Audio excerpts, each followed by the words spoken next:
এখন দেখবেন channel I সংবাদ।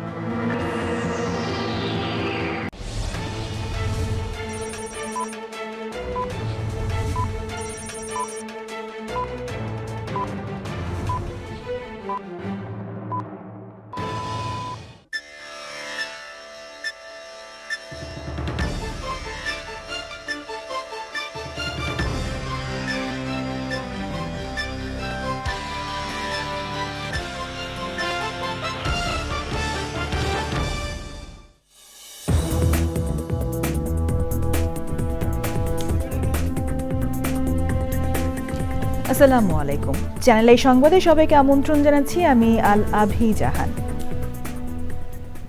সংবাদের শুরুতেই জানিয়ে দিচ্ছি ফ্রেশ আটা ময়দা সুজি সংবাদ শিরোনামগুলো। বিকেল ৫:১৫টার মধ্যে হাদির হত্যাকারীদের গ্রেপ্তারের অগ্রগতি জানানোর আলটিমেটাম না হলে স্বরাষ্ট্র উপদেষ্টা ও বিশেষ সহকারী পদত্যাগের হুঁশিয়ারি। শরীফ ওসমান হাদির জানাজায় নামাজে লাখো মানুষ। ঢাকা বিশ্ববিদ্যালয় জাতীয় কবি কাজী নজরুল ইসলামের সমাধির পাশে দাফন। দেশের মানুষের হৃদয়ে বীর ওসমান হাদি চিরদিন থাকবে বললেন প্রধান উপদেষ্টা। তার মন্ত্র ধারণ করে জাতিকে অগ্রগতির পথে নেওয়ার আহ্বান। ওসমান হাদির মৃত্যুতে কমনওয়েলথ মহাসচিবের শোক। বাংলাদেশের সহিংস পরিস্থিতি নিয়ে গভীর উদ্বেগ জানিয়ে গণমাধ্যম সহ সবার নিরাপত্তা নিশ্চিতের আহ্বান। এবং মুক্তিযুদ্ধের উপপ্রধান সেনাপতি এ কে খন্দকারের দাফন আজ। রাষ্ট্রীয় মর্যাদায় বিদায় জানানো হবে সমন্বয়ককে।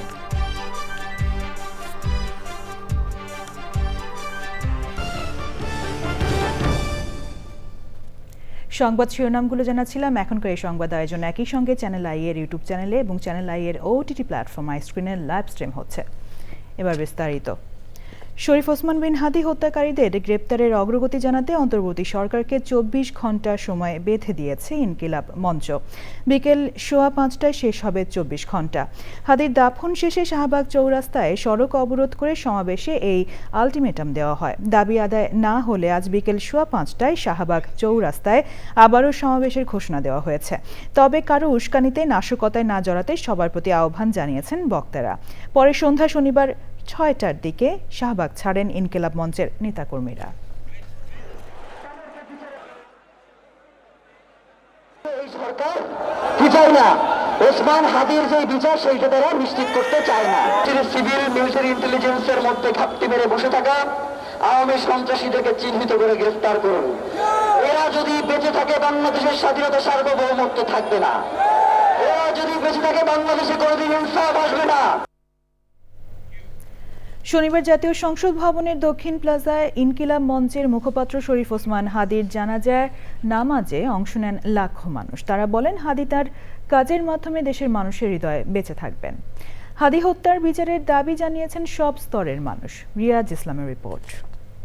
আপনারা অনুগ্রহ করে গাড়ির সামনে থেকে সরে যান। যে সংসদে দাঁড়িয়ে দেশ ও দশের কথা বলার স্বপ্ন দেখতেন, সেখানেই শেষবারের মতো নিথর দেহে ইনকিলাব মঞ্চের মুখপাত্র শরীফ ওসমান বিন হাদি।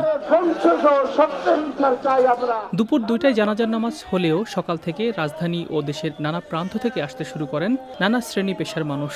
মানুষের ঢল নামে মানিক মিয়া এভিনিউ ও খামারবাড়ি ছাড়িয়ে ফার্মগেট পর্যন্ত। ওসমান হাদির মরদেহ হাসপাতালের মর্গ থেকে সংসদ ভবনের দক্ষিণ প্লাজা নিয়ে আসলে আবেগঘন পরিবেশের সৃষ্টি হয়।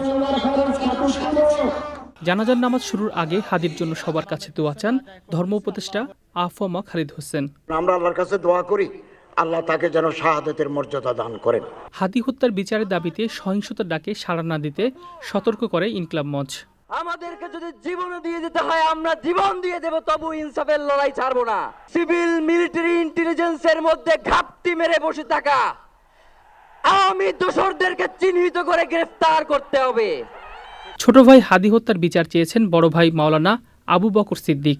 আমার ৬ ভাই বোনের মধ্যে সবচেয়ে ছোট ছিল শরীফ ওসমান হাদি। আজকের তার লাশ আমার কাঁধে বহন করতে হচ্ছে। খুনি প্রকাশ্যে গুলি করে যদি পার পেয়ে যায়, এর চেয়ে লজ্জার আমাদের আর কিছু নাই। যদি বর্ডার পাস হয়ে যায় 5 থেকে 7 ঘন্টা সময় তারা কেমন করে গেল এই প্রশ্ন জাতির কাছে রেখে গেলাম। হাদির জানাজার নামাজে ইমামতিও করেন তার বড় ভাই। আল্লাহু আকবার।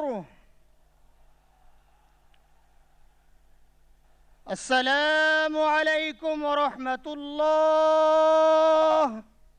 ওসমান হাদির বিপ্লবী চেতনা এগিয়ে নেওয়ার প্রত্যয় জানান জানাজায় অংশ নিতে আসা মানুষ।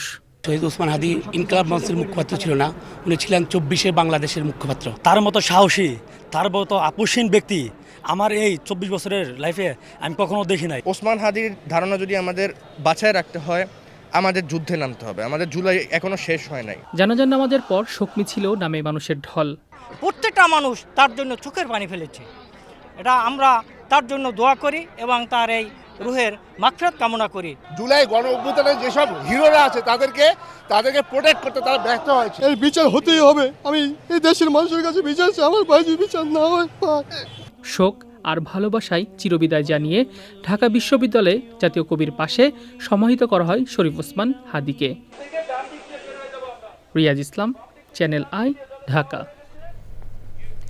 জাতীয় সংসদ ভবনের দক্ষিণ প্লাজায় শরীফ ওসমান হাদির জানাজায় নামাজে অংশ নেওয়ার আগে প্রধান উপদেষ্টা প্রফেসর মোহাম্মদ ইউনূস বলেন, হাদি এদেশের মানুষের বুকের মধ্যে আছেন, চিরদিন থাকবেন।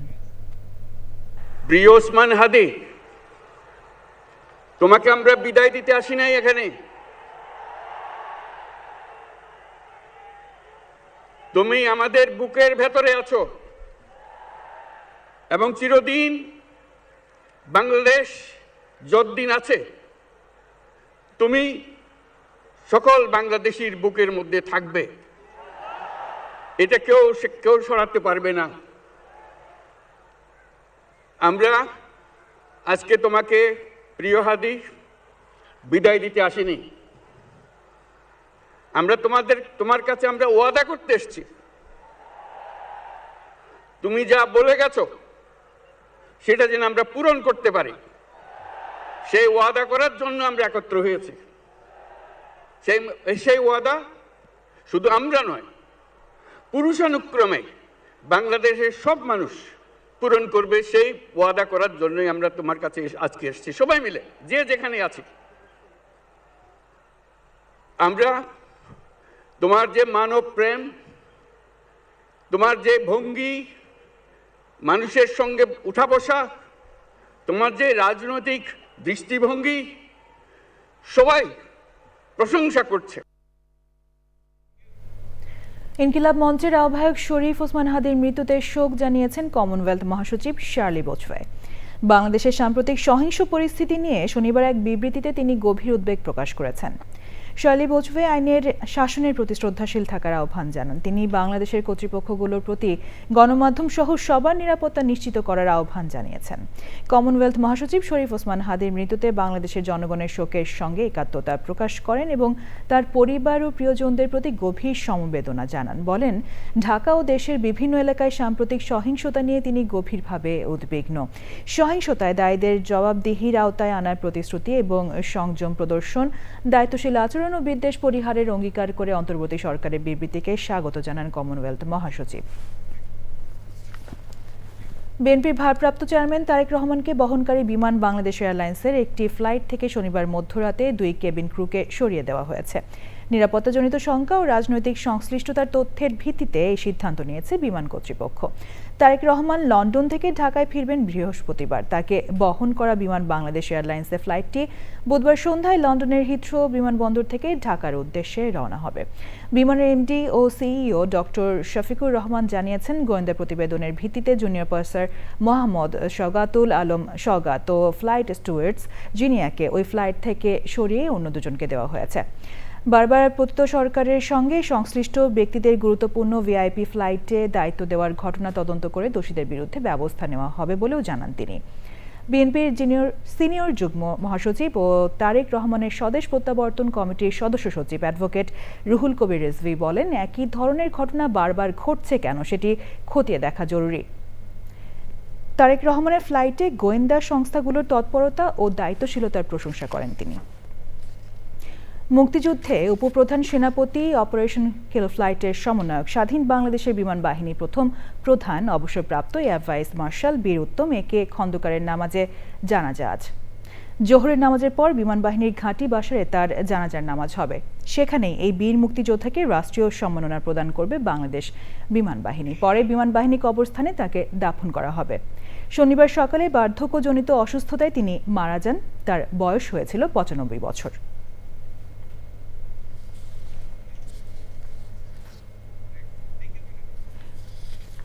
এবার জাতীয় সংসদ নির্বাচন ২০২৬।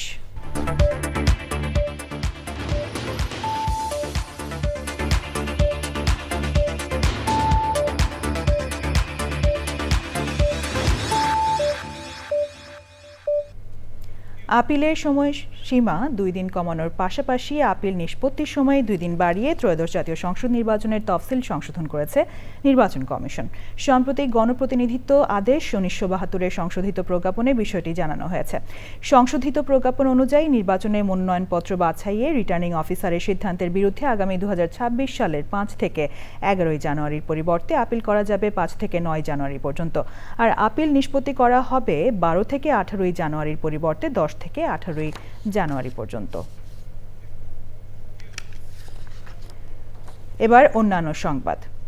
এলডিপি থেকে সাময়িক বহিষ্কারের সিদ্ধান্তকে দলের গঠনতন্ত্র পরিপন্থী, অগণতান্ত্রিক ও এখতিয়ার বহির্ভূত বলে মন্তব্য করেছেন দলের প্রেসিডিয়াম সদস্য অবসরপ্রাপ্ত লেফটেন্যান্ট জেনারেল চৌধুরী হাসান সরওয়ার্দী বীর বিক্রম। বহিষ্কারাদেশের পর গণমাধ্যমে পাঠানো এক প্রতিবাদ বিজ্ঞপ্তিতে তিনি একথা জানান। এর আগে দলটির মহাসচিব ডক্টর রেদওয়ান আহমেদ এবং সংবাদ বিজ্ঞপ্তিতে জানিয়েছিলেন দলীয় শৃঙ্খলা ভঙ্গের অভিযোগে হাসান সরওয়ার্দীকে সাময়িক বহিষ্কার করা হয়েছে। এর কারণ হিসেবে বলা হয়েছে হাসান সরওয়ার্দী সামাজিক যোগাযোগ মাধ্যম ফেসবুকে বাংলাদেশ জাতীয়তাবাদী দল বিএনপি সম্পর্কে বিভ্রান্তিকর স্ট্যাটাস দিয়েছেন। তবে নিজের প্রতিবাদ বিজ্ঞপ্তিতে চৌধুরী হাসান সরওয়ার্দী দাবি করেন তিনি নিজে কোনো ফেসবুক স্ট্যাটাসই দেননি। দলের প্রেসিডিয়াম সদস্য ডক্টর নিয়াজুল বশিরের একটি স্ট্যাটাসে মন্তব্য করেছিলেন মাত্র। নিজের মত প্রকাশ করা সাংবিধানিক, রাজনৈতিক ও গণতান্ত্রিক অধিকার বলে উল্লেখ করেন তিনি। প্রতিবাদে হাসান সরওয়ার্দী বলেন ওই মন্তব্যে এলডিপির আদর্শ, স্বার্থ বা নীতির বিরুদ্ধে কোনো বক্তব্য ছিল না। সংবাদের এই পর্যায়ে নিচ্ছি বিরতি।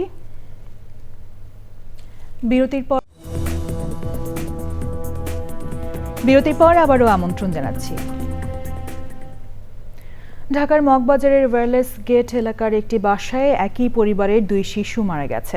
হাতিরঝিল থানার ভারপ্রাপ্ত কর্মকর্তা গোলাম মর্তুজা জানিয়েছেন ২ ভাই বোনের মৃত্যুর ঘটনায় অপমৃত্যু মামলা হয়েছে। বিষয়টি পুলিশ খতিয়ে দেখছে। স্থানীয় বাসিন্দারা জানিয়েছেন খাবারের বিষক্রিয়া থেকে শিশু দুটির মৃত্যু হয়।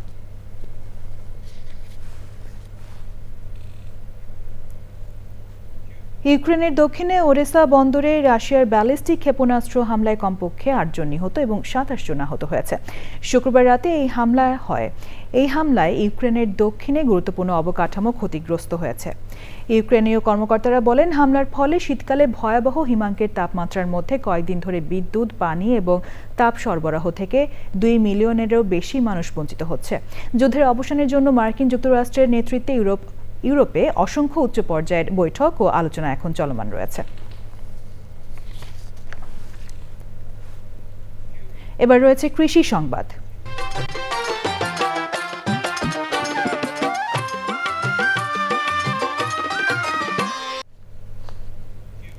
বরেন্দ্র অঞ্চলে সেচ ও শিল্প কারখানার জন্য ভূগর্ভস্থ পানি উত্তোলন নিষিদ্ধ করেছে সরকার। পানি সংকটের বাস্তবতায় গত ৬ নভেম্বর এই সংক্রান্ত গ্যাজেট জারি করা হয়। এতে প্রায় ৪ দশক ধরে ভূগর্ভস্থ পানির উপর নির্ভরশীল কৃষক পড়েছেন শঙ্কায়। বিশেষজ্ঞরা বলছেন বিকল্প পানির ব্যবস্থা নিশ্চিত না হলে কৃষি উৎপাদনে প্রভাব পড়বে। রাজশাহী থেকে স্টাফ রিপোর্টার আবু সালেম মোহাম্মদ ফাত্তার পাঠানো তথ্য ভিডিও নিয়ে রিপোর্ট করছেন জহির মুন্না। একসময় বরেন্দ্র অঞ্চল ছিল বৃষ্টি নির্ভর ও খরাপ্রবণ। বছরে উৎপাদন হতো এক ফসল। ৮০ দশকে গভীর নলকূপ স্থাপনের মাধ্যমে বরেন্দ্র উন্নয়ন কর্তৃপক্ষ রাজশাহী ও রংপুর বিভাগে প্রায় ১৮,০০০ গভীর নলকূপ স্থাপন করে। এতে সেচ সুবিধা বৃদ্ধি পাওয়ায় ৪ দশক ধরে এ অঞ্চলে বছরে ৩ ফসল উৎপাদন হচ্ছে। কিন্তু গত ৬ নভেম্বর ২০২৫ তারিখে জারি করা গেজেটে আগামী ১০ বছরের জন্য ২৫ উপজেলায় ২১৫ ইউনিয়নকে পানি সংকটাপন্ন ঘোষণা করা হয়েছে। ফলে বছরে ৩ ফসল উৎপাদন করা নিয়ে সংকটে পড়েছেন কৃষক। ডিপ টিউবওয়েলে পানি না ওঠে বা সমস্যা হয় তাহলে এই যত বোরো ধান হয়, বড় মৌসুমে একটাও হবে না। বিকল্প পথ নাই তো, এখানে যে মোটর বসে পানি হবে তা তো হবে না। আবাদ না করলে আমরা খাইতে পারবো না, আর বরেন্দ্র পানি ছাড়া আমাদের আবাদও হবে না, এছাড়া কোনো বিকল্প কোনো পথও নাই। বরেন্দ্র অঞ্চলে খাদ্যশস্য উৎপাদনের প্রায় পুরোটাই সেচ নির্ভর। বিশেষজ্ঞরা বলছেন বিকল্প পানির উৎস নিশ্চিত করার ব্যাপারে সবাইকে সচেতন হতে হবে। পানি মিনিস্ট্রির আন্ডারে ওয়াটার রিসোর্স প্ল্যানিং অর্গানাইজেশন, সেখানে এটা ন্যাশনাল ডেসিমিনেশন হবে এবং ফাইনালি আমরা লোকাল ডেসিমিনেশন করেছি। আমরা করার পরে এটা ফাইনালি আমরা সরকারের কাছে তুলে দেব। ব্যক্তিগত পর্যায়ে অপরিকল্পিত নলকূপ স্থাপনকেই দায়ী করছেন বরেন্দ্র উন্নয়ন কর্তৃপক্ষ। বরেন্দ্র কর্তৃপক্ষের নিজের যে টিউবওয়েলগুলো এই যে আছে বা সরকারি যে টিউবওয়েলগুলো আছে সেগুলো যদি পানির আমরা তুলতাম তাহলে পানিটা কখনোই নামার ছিল না, কারণ স্টাডির মধ্যেই ছিল। কিন্তু অতিরিক্ত টিউবওয়েল বসাইছে যারা বা শ্যালো টিউবওয়েল বসাইছে তারা সব প্রাইভেট, ওদের টিউবওয়েলগুলো বন্ধ না করলে পারে এই এলাকাতে পানির এই সমস্যাটা দেখা কখনোই যেত না। বিকল্প পানির ব্যবস্থা না করে গেজেট বাস্তবায়িত হলে বরেন্দ্র অঞ্চলের কৃষি ও কৃষক অনেক বড় হুমকির মুখে পড়তে পারে। Zahir Munna, channel I. এবার প্রকৃতি সংবাদ।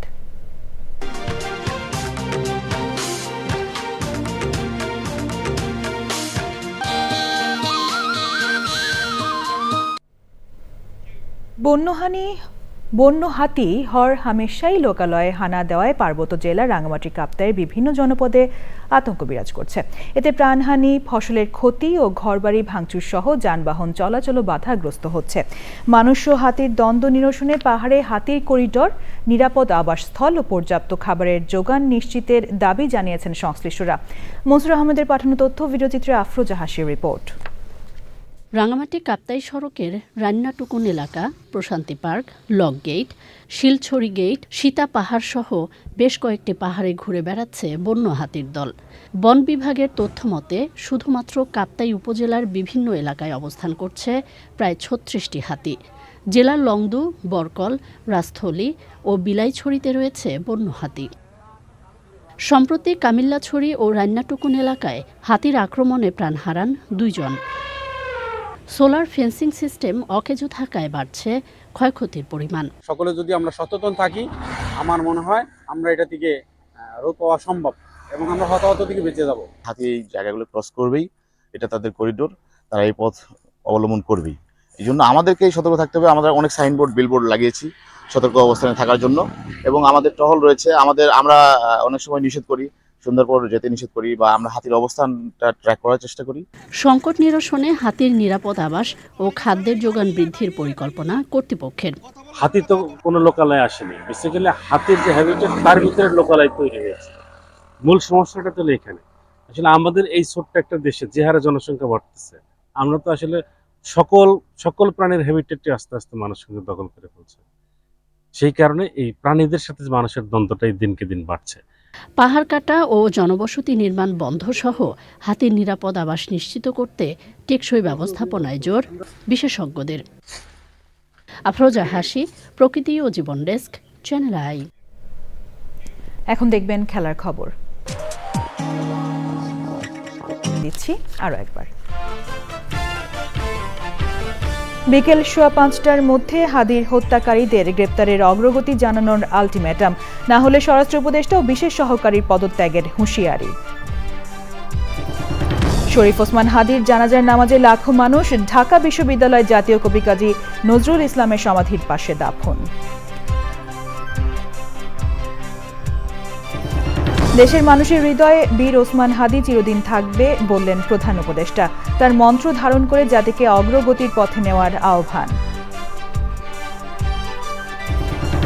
ওসমান হাদির মৃত্যুতে কমনওয়েলথ মহাসচিবের শোক, বাংলাদেশের সহিংস পরিস্থিতি নিয়ে গভীর উদ্বেগ জানিয়ে গণমাধ্যম সহ সবার নিরাপত্তা নিশ্চিতের আহ্বান।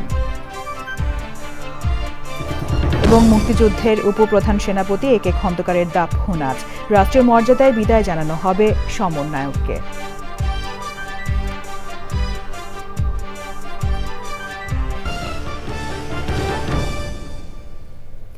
চ্যানেল আই এর সর্বশেষ সংবাদ জানতে ভিজিট করুন channelionline.com-এ। যুক্ত থাকুন আমাদের সোশ্যাল মিডিয়া প্ল্যাটফর্মগুলোর সাথে। পরবর্তী শীর্ষ খবর দেখার আমন্ত্রণ জানিয়ে শেষ করছি। ধন্যবাদ সবাইকে।